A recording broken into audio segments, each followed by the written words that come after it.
So let's talk about the action and the applying the things that you learned. So we got JetQuest. JetQuest, I think you said you started in 2019, right?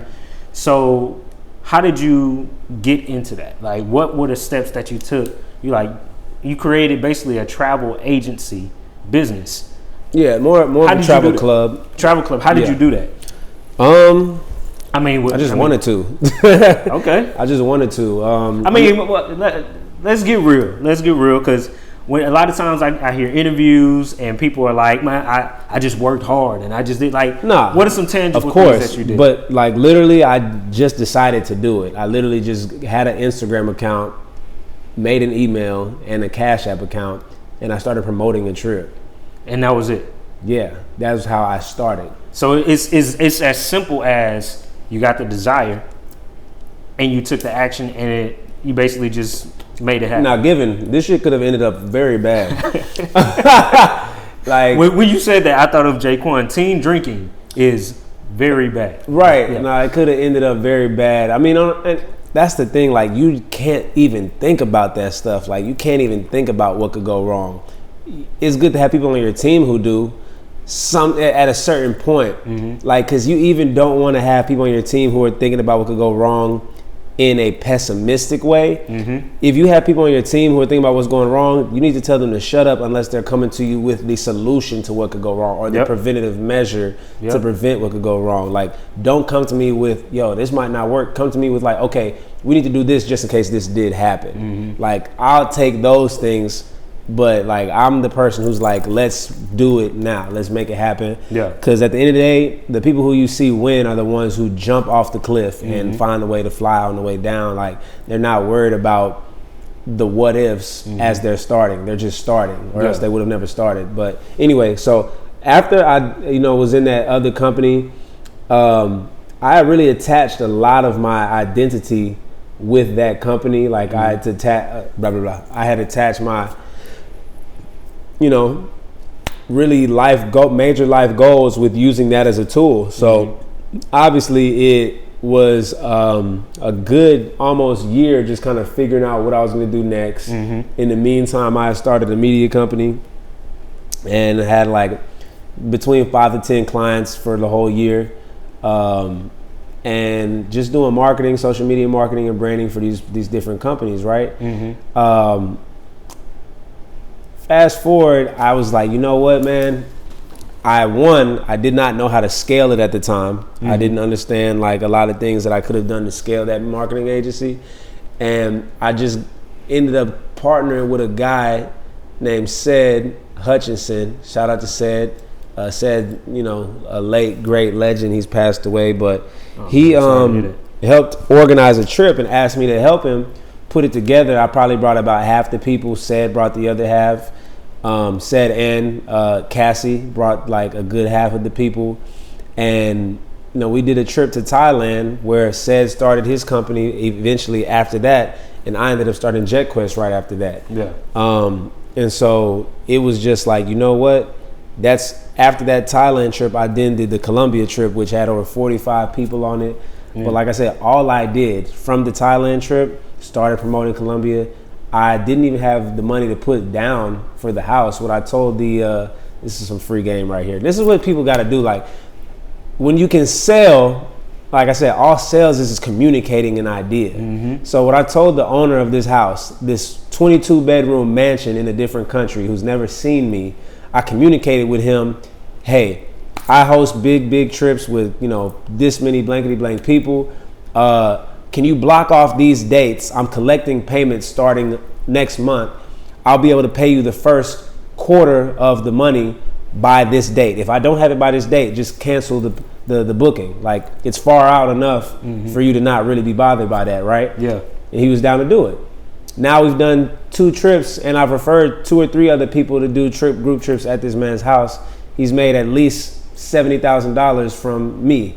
You know what I mean? And so selling that idea to him, 9 times out of 10, somebody's not thinking to even do that. They're like, we don't have the money to put down, so we can't do it. I sold him on the fact that, I'm going to get the money. Let me promote it. Take care of me. I got you. And so that's how we did the first ever trip. and it was a huge success, lots of fun. Like I said, 45 people came out there, no injuries, no deaths. That's big. That's big. Yeah, I mean, it was just, just went out there and had a great time, man, and a great group of people. All those people are still in contact today. Like, I think it was like 3 relationships came from that trip. There's some business partnerships that are in place right now. People have become roommates who went on that trip. Yeah. People moved to Houston and found relationships that trip. And it's the same on every other trip. Like, they create relationships that last. So anyway, but yeah, so that's how I got back into, the travel side of things. Well, I want to dive into that, right? So I like digging into like how things happen, right? So you said you called the guy, told him your plan, and then you made it happen. So what it sounds like was you had the idea, you took action on the idea. What was your belief level right there? Were you fully confident, like, oh, I'm about to do this? Or was it like, let's see what happens? It wasn't even it was just like a confidence that it was just going to happen. It was like, it wasn't a like, this is going to happen. Like, not like no movie confidence, like Rocky. It's just, I didn't even have a doubt that it would happen. Okay. It was like me walking to my car and knowing it's outside right now. It's like, that's how calm and confident I was about it. So you did that, you called him, you made it happen. Now, you say you didn't have no money. And that usually the excuse that we hear is, damn, I ain't got no money, I can't do it. But you allowed that situation to have you come up with the money.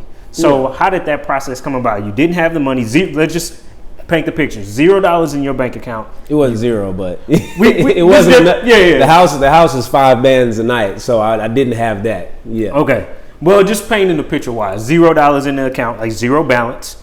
Got this idea.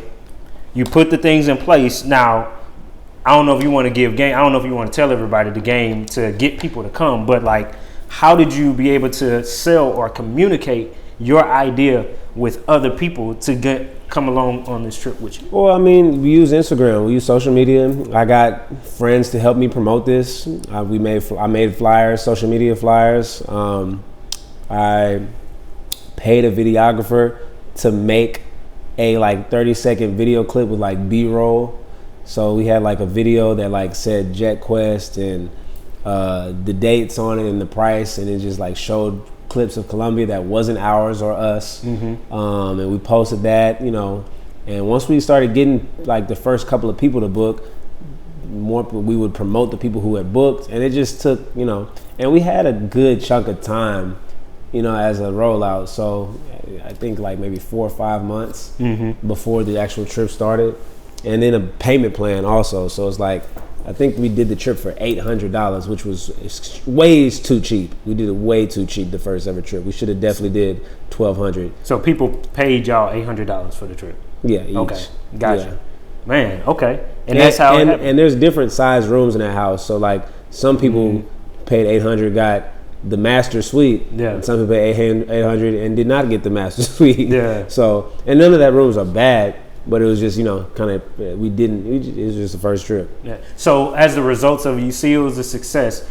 Was it really a success? Like I'm just trying to paint this line graph of series of events that happened and how it turned out, whether good or bad, which allowed you to keep going. Because I feel like a lot of people, they see the problem and they can't see past the problem. Even if you fail, how much did you learn in the process to get past it? So was it a success in the end? Was it a profit made? Did you break even? If definitely, you're willing definitely just broke right over even. Yeah, I mean, like I said, we definitely should have charged way more. And when you go to different countries, what you'll quickly learn is unexpected things are going to happen. And people are trying to hustle you, especially in third world countries, at every fucking corner. So that was just the major thing. Like, definitely had a couple of mishaps on that. Spent way more money than we had thought. Like I said, luckily we still didn't just, wasn't in the hole. But so you was talking about, we had a little technical difficulties, but you was talking about the mistakes that you learned from the trip, and you come out to be just over. Yeah, there was actually a good chunk of lessons from the trip. And like I said, on the outside looking in, it was perfect. even for the people who went on the trip, they all had a great time. Some people still tell me that was the best trip they ever had in their life. Yeah. But from a business standpoint, as the person who put it all together, a lot of it was stressful. Mm-hmm. But going from that, I ended up having people who wanted to reach out and partner with me. And man, it was a lot.